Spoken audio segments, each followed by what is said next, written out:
Good morning, everyone.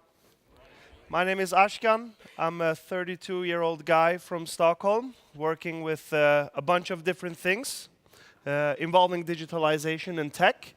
I've had a pretty weird background, which has resulted in me doing this today. So what I do is I study and advise how technology affects societies, industries, and human behavior. And I've ended up here because I have this weird past, because my first real job as an adult was as a music producer. Many years ago, as a music producer and artist. And I became an artist just before the internet came along and turned a 100-year-old traditional industry upside down.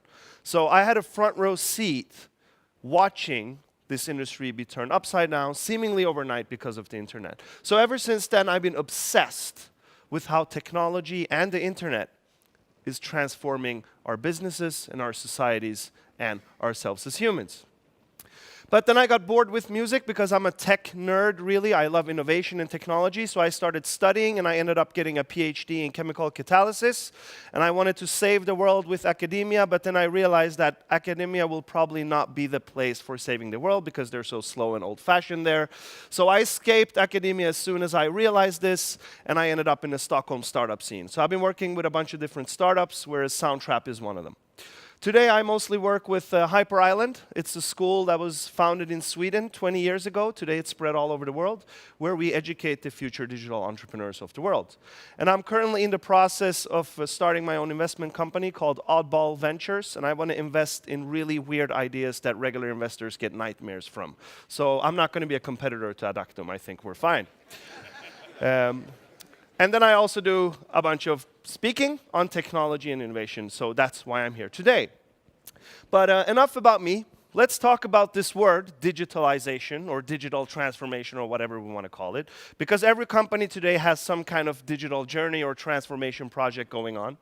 And I've been studying what companies are doing with this word and how they implement it into their businesses. And I have come to the conclusion that in order for us to really understand what digitalization really means and how we really can use it, I think we have to stop focusing so much on the tech and start looking at what technology does to our behavior, our expectations on how things are supposed to be, and also how it changes how people want to realize themselves. So I believe that digitalization has been completely misunderstood, because of one simple reason. The reason, I think, is that we have mixed up these two words. We've mixed up the word digitization with digitalization. And I argue that almost everyone who talks about digitalization is actually talking about digitization, but they think they are talking about digitalization.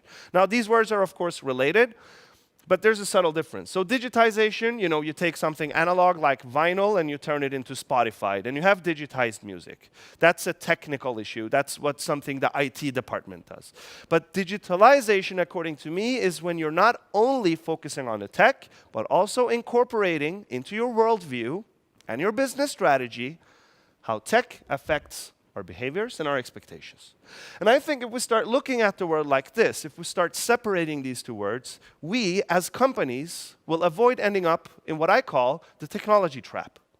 Because amidst this digitalization panic and future panic, we want to do innovation and be smart and be on the forefront of things. So what we usually do is we just take the latest trending tech and then we just slap it on top of what we're already offering, and then we think we're innovative.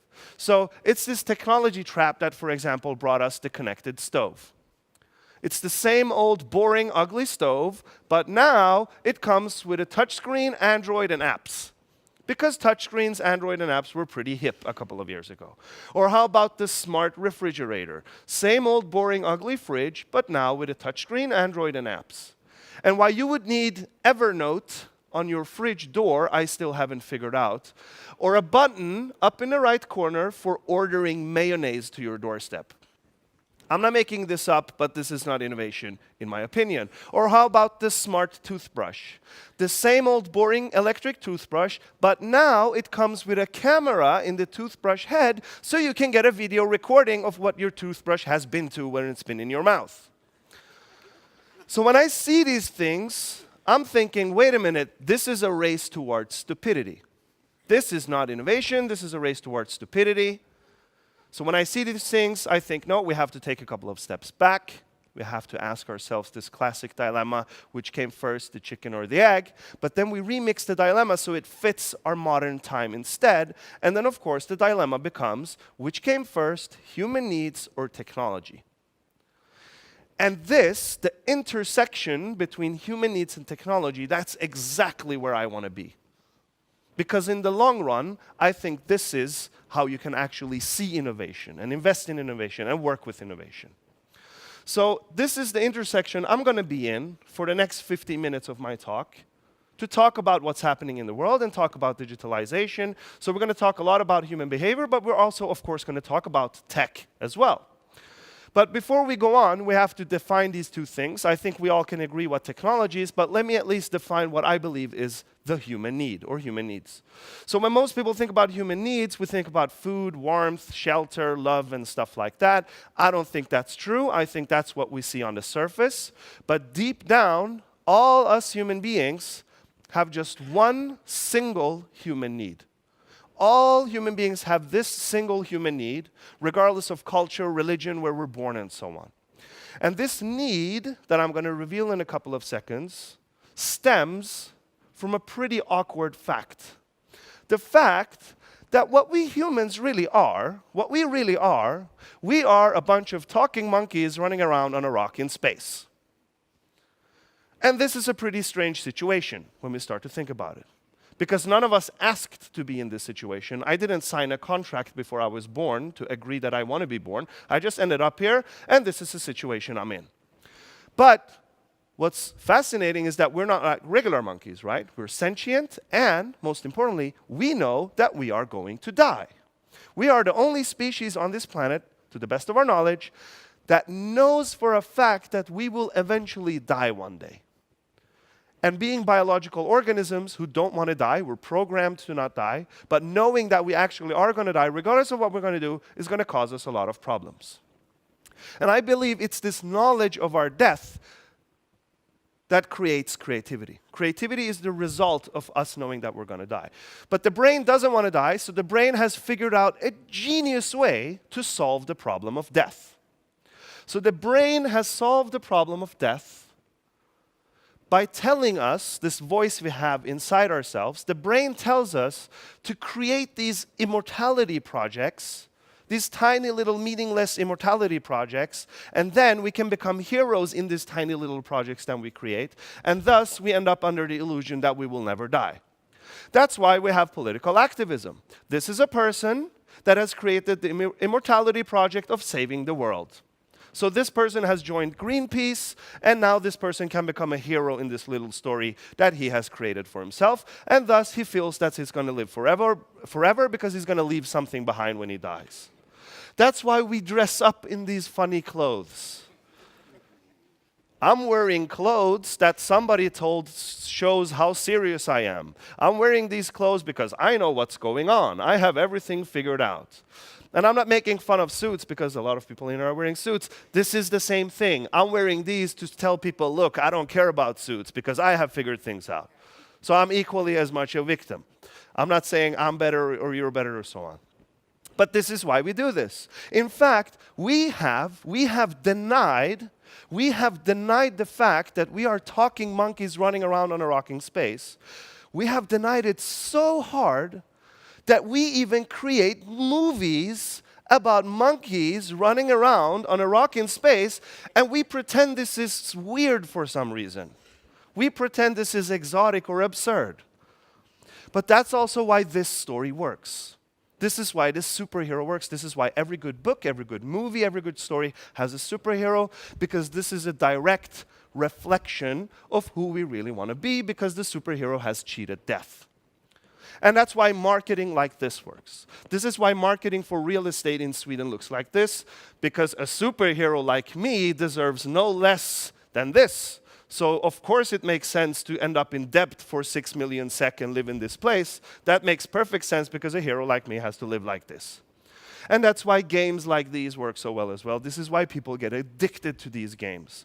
Because in this game, World of Warcraft, you can actually create a superhero image of yourself and interact with other real human beings, so you become addicted because it's so damn good. And that's why we have people like this. This is people who have taken their immortality project so damn seriously that they have spellbound an entire nation under them. But even in a democratic society like Sweden, we have our parties, and this is really what they do as well. They paint up images of how society should be run, thus offering a buffet of different kind of immortality projects that you can take. So if you go to the left side, well, of course, I'm going to be a good citizen and contribute with tax because the welfare system and the government is the most holy thing in the world. That becomes your immortality project. You go to the more right, you say, okay, well, entrepreneurship is what matters because then you create jobs and so on and so forth, and that's one of the immortality projects you can do instead. And that's why we have movements like this. Because every now and then, a lot of change happens around the world. So we have now huge populations of people who suddenly realize that, wait a minute, this immortality project that I've been investing in for the last 40 years of my life, all of a sudden can't come to its end. So of course, I'm going to sign up for the person who offers me it was better before. Let's go back to the way things used to be. That's why nostalgia sells. But here comes the interesting part. So for hundreds of years, society has been like this engine of immortality project creation. Society itself is like a huge immortality project. So people could go in arms and die for their country, or become a good citizen and contribute with tax, or whatever they made up. But now, all of a sudden, we have the internet. And what the internet really does, I believe, is that the internet bypasses society and all of a sudden lets anyone make up their own crazy immortality project and become heroes in that story. You no longer have to rely on bigger powers than yourself to create your own story, and that's why the internet really is shaking up things. So this is the lens I'm going to use to talk about digitalization. So we're going to fit in all the technological cool stuff that's happening as well, but we're going to use this immortality project lens when we talk about digitalization. And the goal, when I leave this stage, my goal is that you will have come at least one step closer in answering this question. How can we, as current players in this business that you are in, do this transition to this crazy technical digital future that everyone is talking about? But to answer this question, we need to figure out what the future has in store for us. So we're going to look at that right now. But remember, if we want to figure out what the future holds in store for us, we're not going to use technology to understand that. We're not going to extrapolate technology, because then we end up in a technology trap. So the best case scenario, we will end up somewhere here and say, this is what LA Times magazine said as late as 1988. They used technology to figure out what the future is going to be like. So they said, this is what LA will look like in 2013. And those of us who have survived till this day know that that really, really didn't happen at all. So this is the best case scenario if you use technology to extrapolate the future. Worst case scenario, we're just going to panic and start throwing cool tech on all of our products, and we're going to end up here. So of course, we're not going to use technology to understand the future. We're going to use behavior trends. So let's look at some behavior trends. This is how most people behaved in the 50s. Most people were normal, because it was pretty hip to be normal in the 50s. So the idea was, you get a haircut, put on some nice clothes, get a nice job, and you don't make too much noise of yourself, because then you can keep that job and finally get this pension and then die in peace. And this was a really good deal for many people in the 50s, so many people signed off on this deal. But then we start to import and export culture. Globalization continues at a much faster pace. So if in the 50s, we had some groups in society that didn't really want to buy this deal, so we got some weirdos on the outskirts of society, you know, some anarchists and rockabillys. But in the 70s, with the expansion of culture and globalization, the chunk of normal people start to shrink to leave room for more weirdos on the outsides. So this is when the intellectuals, the computer nerds, the hippies, the punk rockers, and so on start to get power. But I would like to argue that today, in a post-internet era, the chunk of normal people have shrunk so much that they are now in the minority, and the world is really dominated by a bunch of weirdos. You know, the Twitter professionals, fashion bloggers, beard enthusiasts, sourdough bread baking hipsters, diet freaks, vinyl collectors, and so on and so forth. It's these people who are actually dominating the world, but most of us haven't realized it yet. And the reason is really simple. The reason is simple because the reason is that internet killed the need to be normal. Because we humans aren't really normal, are we? We're not born normal into this world. We're not delivered normal into this world. Anyone with a kid below 5 years of age can confirm this, that we are born as tiny, small, little, curious psychopaths that want to run around and push and feel and squeeze on everything to figure out what's happening. But then somehow during our upbringing, this is beaten out of us. Maybe it's the school system, maybe it's our culture, it's probably a combination. This is a whole separate philosophical discussion. But we're not born normal, we're taught to be normal. But all of a sudden comes the internet. I can go online to some forum, and I'll write about some weird, obscure interest that I have. And within a day, 10 people will reply to me and say, "Hi, Ashkan, I like the same weird, obscure thing that you like. Let's become online friends. Or let's start a community for weirdos like you and me. Or even better, let's create a product or a service for people who are weird like you and me."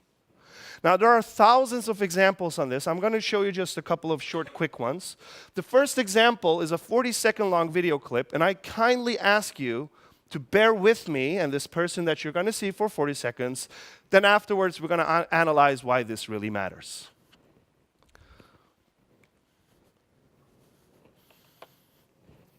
All right, let's see what we've got here. Please touch the screen to begin. Good to see you here. Thanks for having your Tens of thousands of dollars worth of equipment here. Sounds like fun. All right, so we are entering the bay. So look at this. It's got 4 arms with apparently spinning brushes. There's some wheel scrubbers down there on the bottom, it looks like. Not the best covering on that side. And here come our spinning brushes. This side, too. I've never witnessed anything quite like this. So what, this thing's going to wheel up my windshield? Oh, look at that. You get close, it goes up automatically. Look at that. I told you to bear with me. Now, this video is actually 10 minutes long. I just cut out the highlights for you. Now, if I ask you, in full honesty, who in this room would, out of pure passion for this kind of content, not out of curiosity because I just showed you this clip, but out of pure passion, who would actually spend 10 minutes to watch the entirety of these 10 minutes? Well, okay, no one. Well, then nobody in this room has anything in common with the 972,000 other people who have, for some reason, decided to watch this clip. Now, this clip was published on a YouTube channel called the Elevator Channel. And what the Elevator Channel does really is they travel all around the world, then they ride elevators, then they write reviews about these elevators. How are the buttons laid out? What kind of material is in the interior of the elevator? Is it wooden floors? Is it plastic? How does the acceleration feel between the floors? What kind of engines are they using in this elevator? And the Elevator Channel has 15,000 subscribers on YouTube. So there are 15,000 people on this planet who are daily awaiting a notification about a new review about an elevator. And every now and then they do reviews for car washes as well, for some weird reason that I don't understand. There's a store called Frenchyware. They sell knitted clothes for French bulldogs. That's it. If you want anything else than knitted clothes, this is not the store for you. If you have another type of dog than a French bulldog, we can't help you at Frenchyware, then you have to go somewhere else. There is a website whose sole purpose of its existence is to write reviews about carpets for airports. Carpetsforairports.org. They have reviewed almost every carpet at all the big international airports around the planet.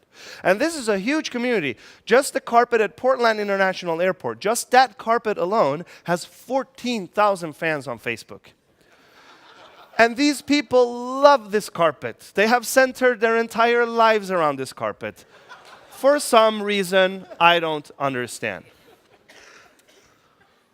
I'm going to show you one more example. It's a video clip, and I'll let the video clip speak for itself.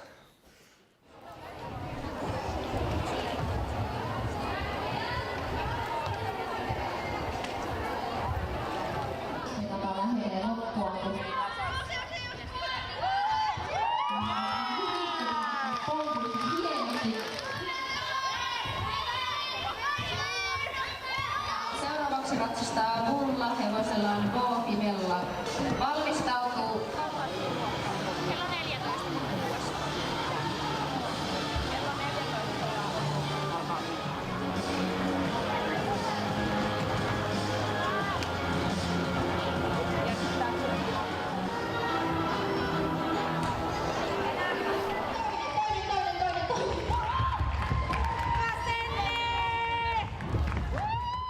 Hobby horse competitions.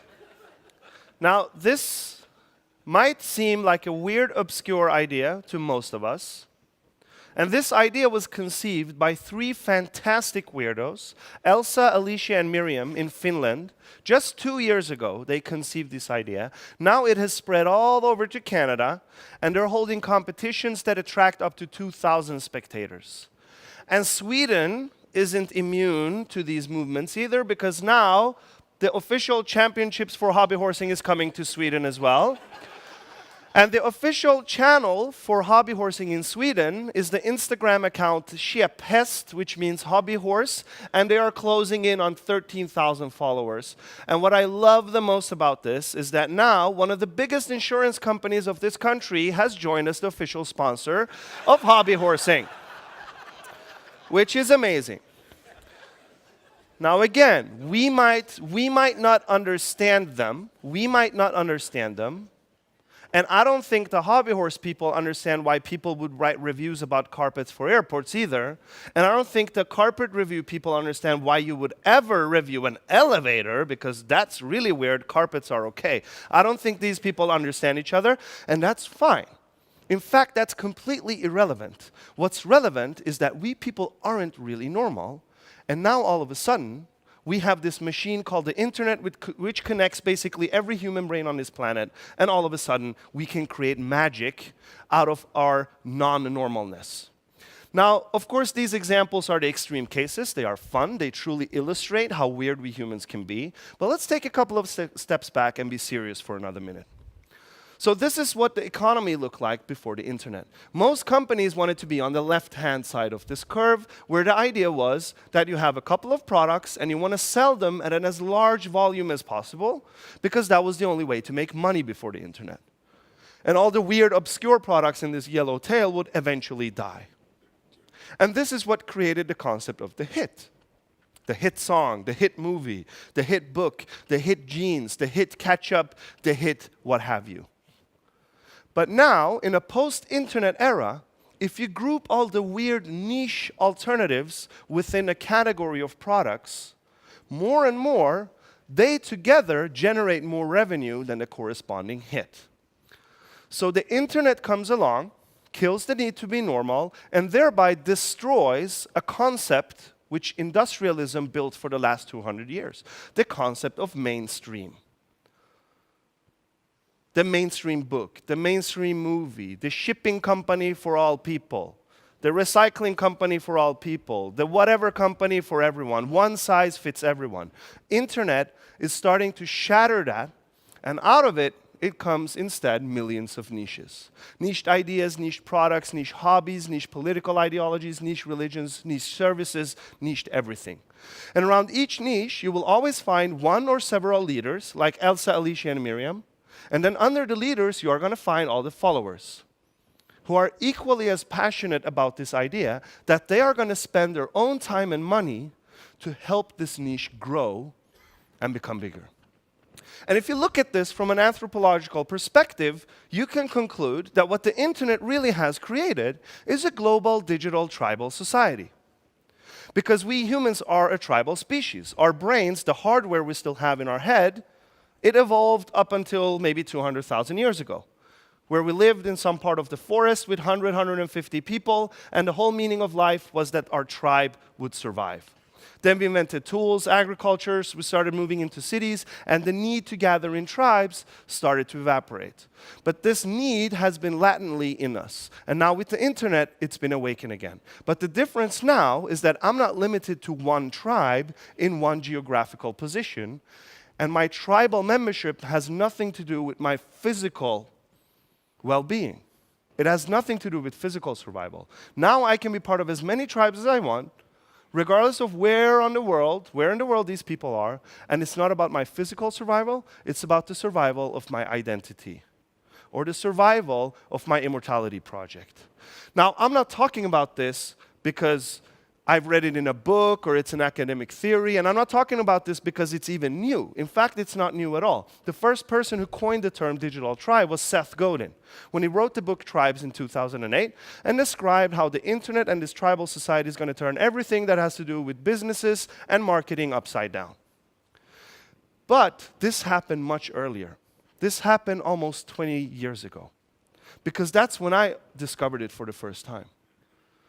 I discovered this digital tribal society in the end of the 90s. So in the end of the 90s, in the late 90s, I was in high school. I lived with my mom and dad in a place outside of Stockholm called Kista. And in the late 90s, when I was in high school, my dream was to become a music producer. Now, to become a music producer in the 90s, you had to buy all of this physical equipment. This is equipment for tens of thousands of dollars. And my dad, he's a school teacher. My mom, she works in a store. So buying a music studio for $30,000 for your high school kid really wasn't an option. So I was dreaming that one day in the future, I will have a job and save money. I can maybe buy a music studio. And the music I wanted to create was trance music, a weird, obscure electronic genre of music in the 90s. So I was dreaming away. And then we got the internet pretty early in Sweden, especially where we lived. So I go online, and all of a sudden, I realize there are a bunch of communities for all the trance nerds around the world. So I find my own home. This is tranceaddict.com, where I spent 24/7 every day talking about trance music with a bunch of strangers from all over the planet. And one day, just out of pure chance, I found a little room in this forum called Production Studio.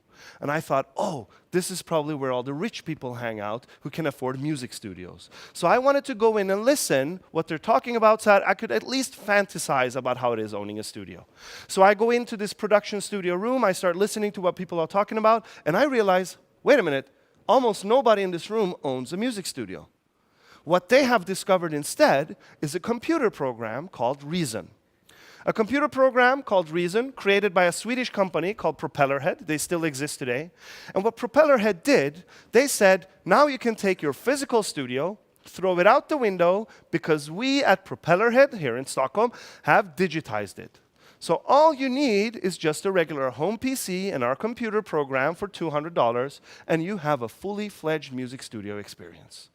So I ran off, bought this program, came home, started pushing every button, pulling every lever to figure out how to make music. And it was hard. I had no formal education in music production, but that was fine.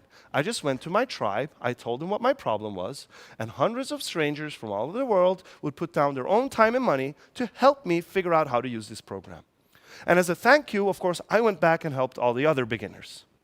So slowly but surely, I started to get the hang of it, and I started making music. And I posted my music back onto this forum. And again, hundreds of trance nerds came back and said, nice song, Ashkan, maybe too much piano, remove the drums, fix the bass. So all of a sudden, I have a stable of 100 trance experts helping me developing my product for free. So of course, my music became really, really good in the end. So I thought, okay, I'm so proud of my music, now I want to end up here. The music store. So I did what the grown-ups told me. They said, Ashkan, we're grown-ups, we've lived longer than you, we know how to do this. You're going to take your 3 best songs, burn them on a CD-ROM, put it in an envelope, and send it to all the record labels. Then they will get back to you and offer you very lucrative record deals.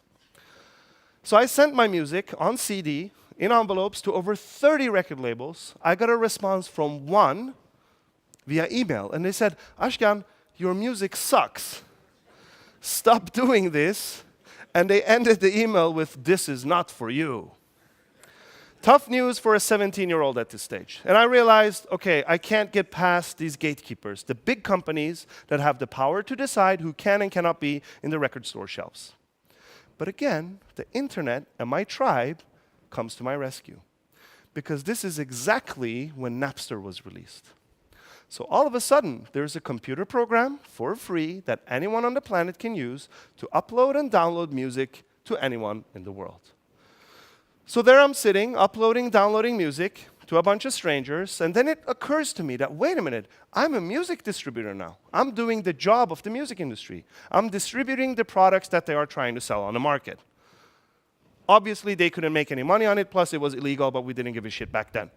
So I'm sitting there uploading music, and then I realized, wait a minute, just by looking at what people are downloading from me, that corresponds to the latest trend report of what people want to listen to.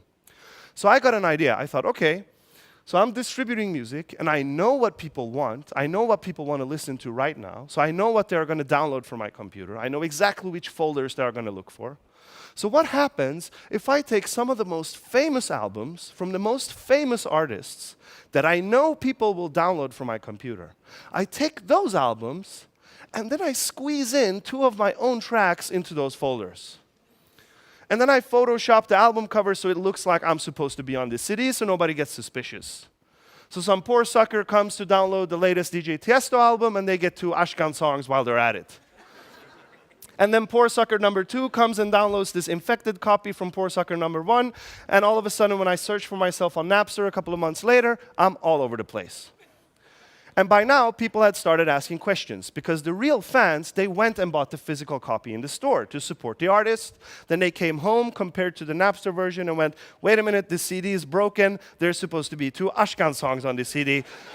Who the hell is this Ashkan guy?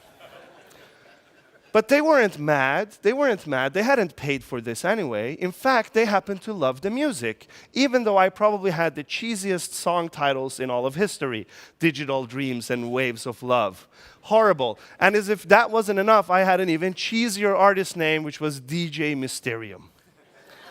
Really bad, but people didn't care. They loved the music. And to make a long story short, this maneuver results in that some of the biggest brands and labels all of a sudden start to contact me, and they start a bidding war against each other to sign me as their new top artist. Remember, 17 years old, not a single dime in budget, no contacts in the music industry. Hell, I don't even own a music studio. And I have flipped the entire equation of how you become an internationally signed artist. And this was 17 years ago. So I signed my first deal. They sent me off to Belgium, where I got to hang out with Sven Maas, which was the trance god at that time. And we were tasked with creating the theme song for the biggest electronic music festival in the world back then, Trance Energy in Utrecht in the Netherlands. And shortly after this, I realized that DJ Mysterium sounds horrible. I have to rebrand myself. So I changed names to Envio, and I started to make music under this name. I stopped making music in 2007. I stopped making music 10 years ago. But up until this day, if you go to Spotify, the ghost of Envio is still there with almost 40,000 listeners per month. These are numbers that today's artists have to fight for years to achieve. I haven't touched music for 10 years, and I have these numbers because the trance tribe is strong, and the Envio tribe that I created was and still remains strong. Because I published unfinished songs, and I let the customers come in and help me finish them. So they were part of the creation process. So of course, when the song was launched to market, all of these people from these forums went and told their friends, you have to buy this new Envio CD because it's so damn good.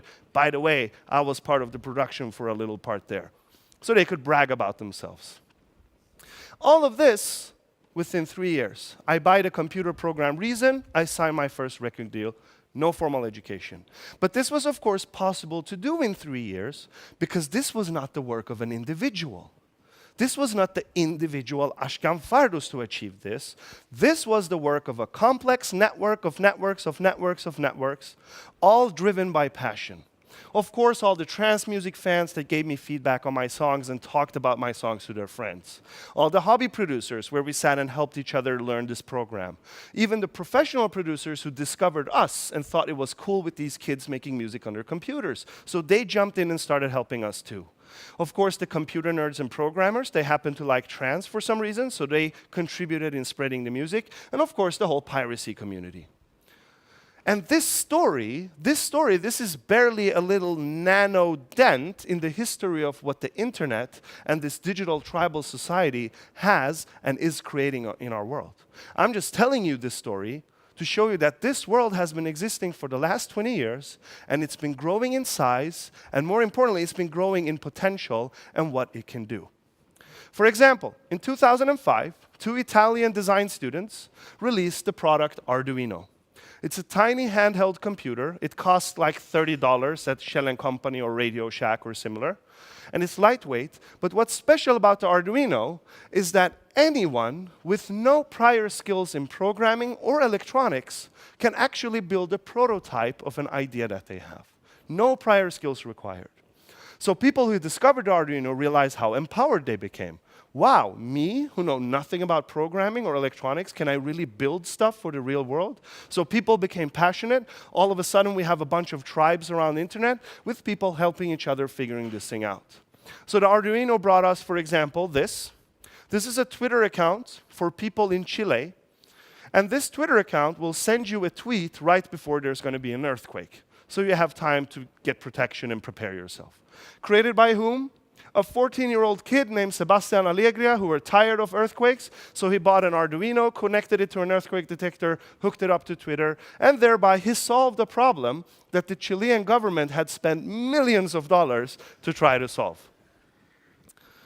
Another example. For a couple of years ago, a bunch of space nerds get this crazy obscure idea that what if we people, as individuals, what if we could build a satellite and then send it up to space and then have it collect a bunch of data and send it back for free to all the world's scientists.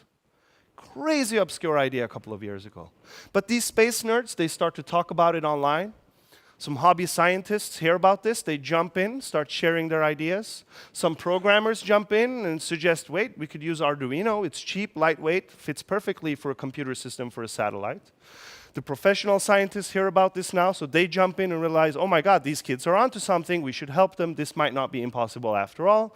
Then the open source community jump in, and before anyone knew, a bunch of people around the world have created a prototype for a satellite. They launch it on Kickstarter, collect $106,000 from private individuals who pitch in whatever they can afford because they believe in this idea. And 3 summers ago, they launched the first crowd-funded satellite made by individuals and not a corporation or a government to space on a Japanese rocket. Today, there are 26 Arduino satellites in orbit around the world. Remember, started with a crazy obscure idea just a couple of years ago. Now we have 26 of them in orbit. Let's take another example. Blockchains and bitcoins and cryptocurrencies that everyone is talking about today. How do you think this started? It's the same story. So in 2008, there's this anonymous programmer, we still don't know who this person is, going by the name Satoshi Nakamoto.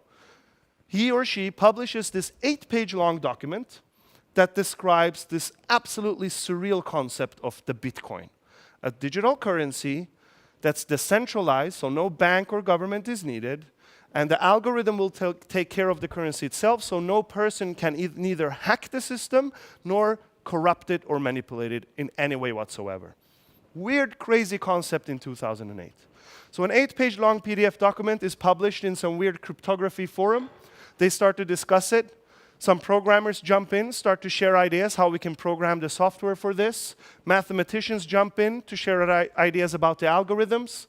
Now the monetary policy enthusiasts jump in to talk about the long-term strategy. The open source community jump in. And 1 year after they published this 8-page document, 1 year after that, they launched Bitcoin to the world, where 1 Bitcoin had a value of 7 US cents. Today, as we all know, it's valued at over $4,000 per Bitcoin. And the whole banking industry is shaking out of fear because this has the potential to replace the current financial system. And now we have Microsoft and Dell experimenting with accepting Bitcoin as a legitimate currency for some of their products. Now let me put this in perspective to music so we really understand what's going on here. So after the internet, music became free to use, in theory at least. It became decentralized. Anyone with Napster could be a distributor. No music stores were needed anymore. Governments couldn't control piracy then. They still can't control it now. Works across borders because the internet doesn't care about borders. It's just something we humans have made up. And accessible to anyone with computer and internet. Now what this is really the recipe for true digitalization. All we have to do now is to switch the word music store for the word bank, and we get a perfect explanation of what Bitcoin is. It's the exact same thing. Because we started with trade, then somebody figured out money, then we digitized money and got online banking, but now we're taking the next step in truly digitalizing money. So what Bitcoin is, it's really a decentralized database. Instead of the bank holding this logbook of every account and every transaction, you just distribute it to everyone involved in this currency. Thereby, if you want to hack the system, you have to hack every individual that's connected to this network. Thereby, it becomes almost impossible to hack it. And thus, it establishes trust between two people without a middleman, so the bank is no longer needed. And because you can't hack it, it means that any data that comes into this blockchain or logbook or whatever you want to call it, you can never delete that data. You can't manipulate the data in the system. So these are perfect ingredients to create money, which is Bitcoin in this case. There are companies like BlockSign creating contract solutions using the exact same technology. And there's another company called KYC Chain creating identity solutions using the exact same technology. And there's an organization called Ethereum that want to create an entirely new internet based on the same idea. Instead of Google having our data in some server, we just distribute all data to every participant in the network. Thus, you can never censor anything that's online. And now the state of Arizona has made a new law in which they will accept any contracts made using this technology. So now it's going to just take more and more speed. Remember, this started with an 8-page long document on some weird forum online 10 years ago. Let me show you one more example of what this world is capable of doing, and then I will go to the last part of my talk. And I want to share the example of Hyperloop. So I'm sure many of you have heard about it. So Hyperloop is an idea conceived by Elon Musk, who is also behind Tesla and SpaceX. So this is, according to Elon Musk, the 5th mode of transportation. So aside from boats, airplanes, trains, and cars, we should have a 5th way of transporting ourselves. And this idea, Elon Musk believed in it so much, so he wrote down his whole idea in a 60-page long PDF document, and then he published it online and said, hey everyone, look, this idea is awesome, but I'm so busy with Tesla and SpaceX, so somebody else, please build this. It's really good, we need this, please build it. 2012, this document goes online. 5 years later today, we have over 4 companies now competing with over hundreds of millions of dollars invested in them to actually commercialize this. So if you haven't heard about it, the idea is that you have these long tubes with really low air pressure, almost vacuum, so you can get high speeds with low air resistance, thus you can run the whole thing on solar energy. And the idea is you put people into these transportation pods, and then you just send them away in these tubes. That's the idea. And because you're inside a tube, it's totally agnostic to weather. It can withstand rain, storms, earthquakes, everything. And the Hyperloop is really, really, really, really fast. It's so fast that in a Hyperloop world, if I would Google map myself, let's say from Stockholm to Berlin, I would get a time estimate of 45 minutes. And now there are 4 companies working on this, and the pictures we saw are from the company Hyperloop One. They have finished building their test track in Nevada. Or how about traveling from Gothenburg to Paris, because that would take roughly 1 hour. Now imagine what this does to the concept of country. Like, what does it mean I live in Sweden if I can go from Stockholm to Berlin, have a beer, come back and go to bed in Stockholm within a time frame of 2 hours? What does it mean I live in Sweden? It starts to lose its meaning, right? And in fact, now the government of Stockholm is in dialogue with the government of Helsinki in Finland. And together with the company Rumble, they have actually financed this and they got all the agreements done. They are now building a test track in Finland as well. And this started with a document 5 years ago online. So this is the world we live in. This digital tribal world where we have millions of niches, and then we have passionate people, or weirdos that I love to call them, who gather around these niches, and then they co-create and develop with each other, and most importantly, These people will not ask for permission. They will not come to the market leaders and say, look, we have an awesome idea that's better what you're offering. Please let us try this. They are going to go around every system and national state there is to launch whatever they're working on because they believe in it so much. And those of us who've been living in this world for the last 20 years, we realize that, wait a minute, can I work and make money on the craziest projects I can imagine? And wait a minute, can I do this wherever I am, whenever I want, with whomever I want? And the answer was, of course, yes. You just go online, and the world is potentially yours, regardless if I want to do hobby horsing or turn the banking industry upside down with cryptocurrencies. And this is what I mean when I say now, I don't have to rely on what society tells me what I can do. Oh, you should become a doctor, you should go to university, you should become this. It's like, no, I can actually do exactly what I want and make money on it and make the world better while I'm at it. So of course, the old companies didn't want anything to do with us. We had crazy ideas and passion, but we had no Excel sheets with financial projections and Gantt charts and stuff like that. So the companies were scared of us, so the coffee shops became our new working spots. And then we realized that, wait a minute, I don't even have to live in the same city anymore. I can just move whenever I want, wherever I want, as long as I have my laptop, internet, and access to my tribe. And this movement has grown so much now that there's an entire ecosystem of businesses who are catering these people. They're called the digital nomads. And one of the companies that are catering to these people is WeWork. So this is a company, they create like living room-like cozy working places in 23 locations around the world. So wherever I happen to be, I just show up at my local WeWork, show my membership card, they let me in, and I can walk in with my tribe and focus on my hobby horses or Bitcoin or wherever. And just WeWork alone were valued at $21 billion this year. This is how fast this movement is growing. This is how much potential there is in this movement. So this is the world we also live in. There is no internet world and the real world. This world is as real as the world we have today. And does it make sense now why I make this distinction between digitization, all the IT stuff, cloud services, hard drives, and so on, but then we have digitalization, which is the whole anthropological aspect of things. How do people want to live? How do people want to work? How do people want to realize themselves? So let me give you a summary before I go to the final part of my talk. So we've been talking about digital technologies, digitizing information, and then we have the internet that radically increases access to all of this information to almost everyone in the world, which in turn results in a radical behavior shift. So for example, as a music consumer, after internet and Napster, I could ask the following question to the music industry. Wait a minute, why am I paying you $15 for a CD with 15 songs if I just want 2 of those songs? Why can't I pay you $2 for the exact same outcome? But the music industry, they failed to become truly digital. They just digitized stuff. They were really fast with e-commerce, but they were still selling these plastic discs. Until a third party comes along, looks at this behavior shift, and goes, wait a minute, we can actually solve this with the same technology that actually created this shift in the first place. And I'm talking about Apple. They launch iTunes, buy single songs for $1 each, create your own albums, we're not going to do that for you. And all of a sudden, people start to pay for music, even though they could get it for free on Napster.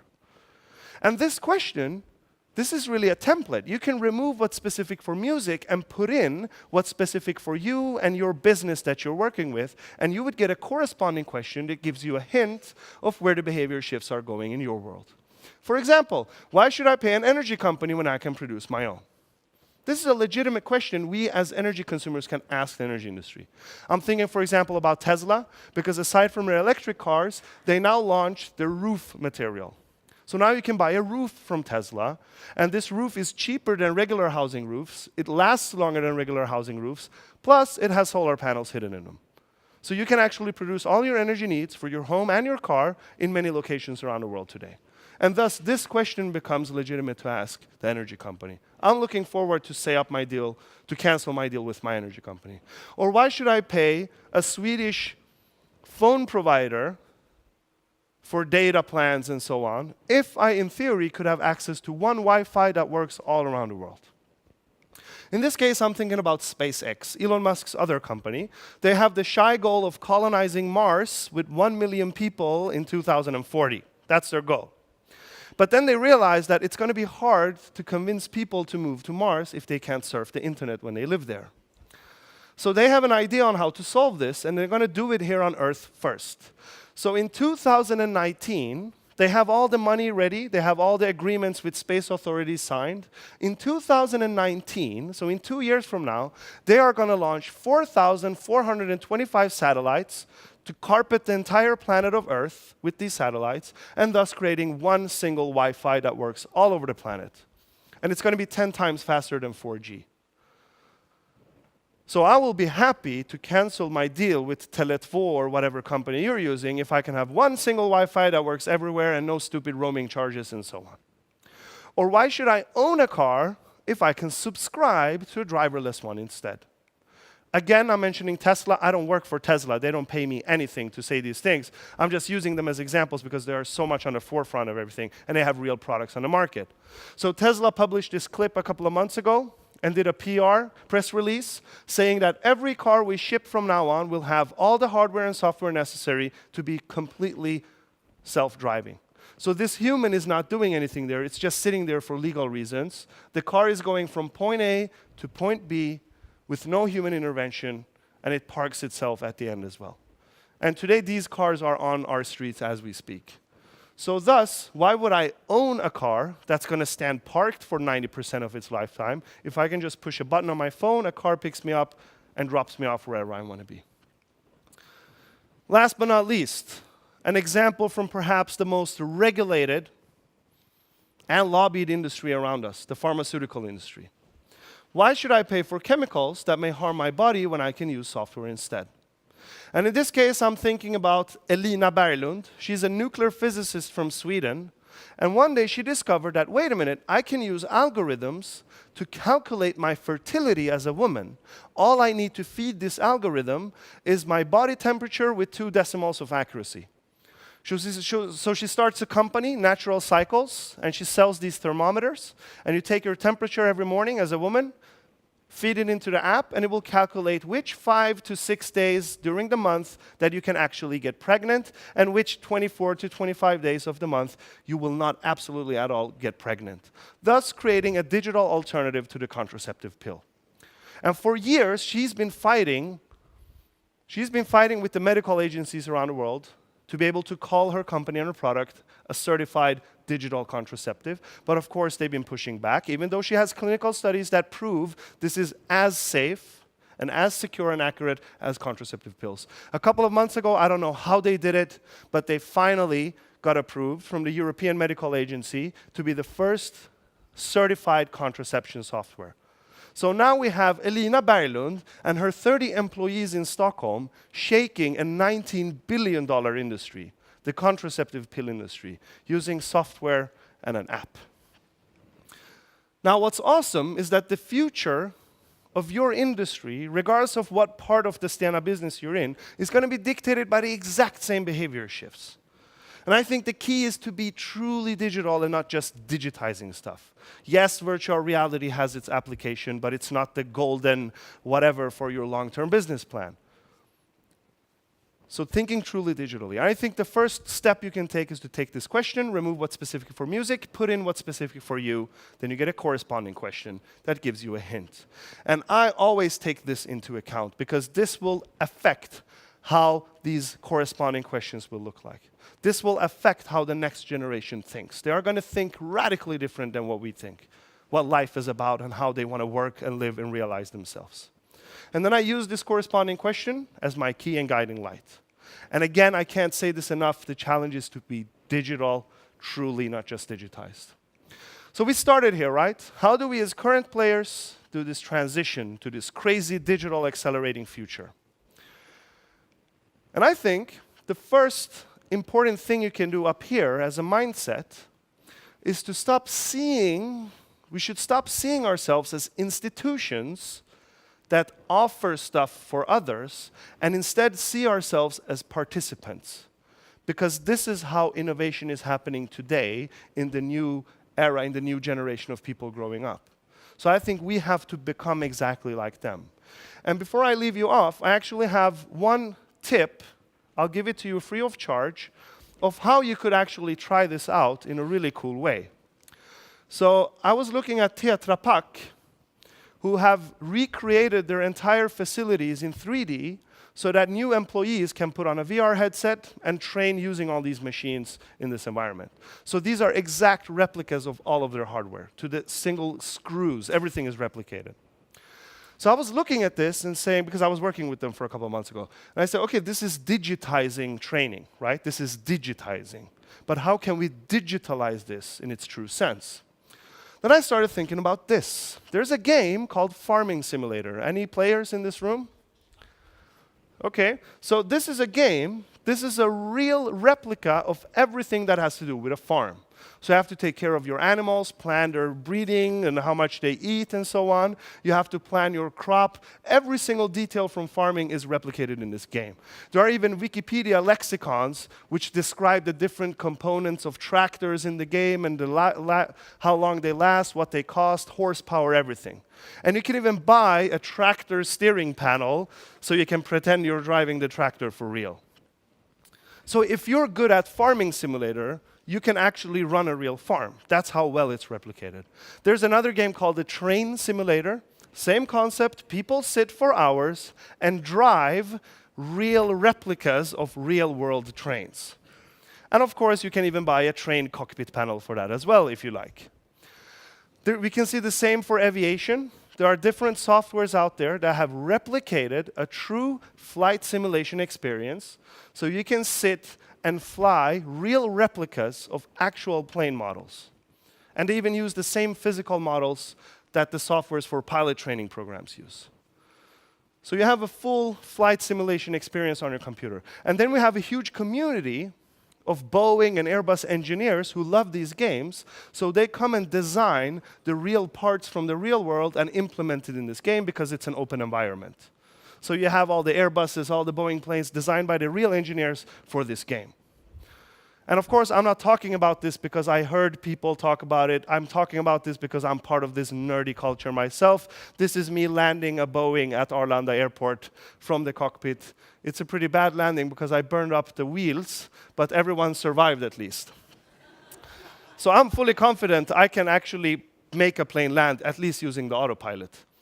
So we know this exists. We know people love to play these games. These are huge communities. We know real engineers recreate real-world models into these games. And sometimes they even innovate in these games. Like, what if I change the engine to this and that? And then they try it out in the simulation software. And then we know that this approach works. For example, when they created a folding game, it was just a ridiculous fun puzzle game for people. But what was happening in the background was when you solved the puzzles in this game, you were actually helping scientists to crack a real hard problem when it comes to understand the HIV virus. So they actually cracked this problem by just having people playing this game. So we know this for a fact. So I'm thinking, you could actually do the exact same thing. Because if you take into account that you have millions of people who are simulator fans, and then you take this concept of replicating a real-world scenario into a computer simulator, and I Googled, this doesn't exist. Why isn't there a flight simulator? Why isn't there a computer game where people have to crack the crazy challenge of international logistics using boats? Because the cool part about this is, for one, people are going to pay you to play this game, and then they are going to compete against each other to become the best in this game. And when they see, wait a minute, I could do this better than the hardware that's offered in the simulation, so you open up the environment and let engineers create their own boats or mechanics or whatever, and all of a sudden you have hundreds of thousands of people doing innovation for you, and they're even paying you to do it. That's when you flip everything over. And that's what digitalization truly lets you do. So, by the way, it's for free if you want to try it. I'm not going to send an invoice or anything. So let me summarize what we've been talking about before I go off the stage. We've been talking about a bunch of things. We've been talking about money becoming decentralized. We've been talking about national borders disappearing. We've been talking about countries becoming irrelevant. People are going to move to the city that has the WeWork, Airbnb, Uber, so they can realize their dreams and create what they want to create. We've been talking about the 9-to-5 job and career path being challenged. And last but not least, people gather in tribes. And now, some of you might think, okay, Ashkan, this was an awesome lecture, But what the hell am I supposed to do with this information? You were supposed to inspire us so we can use this for the workshop. Look what you've done instead. What the hell am I supposed to do? In case you're thinking that, my answer is you don't have to be inspired by me. You shouldn't be inspired by me because there are millions of people out there that are infinitely more inspiring than I will ever be. And one of them is Rasmus. Och så kan man säga say hello och vänd 15 grader. Så titta nu. Hello! Och det här spelet, det håller du på och gör helt själv? Japp. Ja, 10-årige Rasmus Tore och de andra barnen här på Coder Dojo-kursen i Kalmar lär sig att programmera, koda och göra appar och spel. Det roligaste det är att man kan skapa sina drömmar. Men kan det vara som så? Fast inte IRL alltså. Inte IRL. Utan i den här datorn. Jag har faktiskt länge gillat pusselspel och vill skapa ett eget. Och nu har jag chansen. And in 10 years from now, in just 10 years from now, Rasmus and all of his friends will be part of that generation which has the highest purchasing power, and they sit on the most attractive talent that every company will try to recruit for themselves. And in Rasmus' world, money will probably already be digital and decentralized. They're not going to care which country you live in. They're going to say, which tribe do you belong to? What can we create together? They don't care which national identity they have. They will just go to the city that gives them the best circumstances to create all of these crazy things they want to create. Many of them are going to totally discard the 9-to-5 job and career path because they will figure out better ways to balance work and life. And last but not least, Rasmus is already a member of a bunch of tribes, and he even has the potential to lead one tribe of the future that's going to just keep pushing this digital revolution forwards. And I think unless we start thinking about digitalization and what the internet is doing to our world in this sense, it's only when we think about it in this sense that we're talking about digitalization for real. Thank you so much for listening to me. Thank you very much. Appreciate it. Thank you.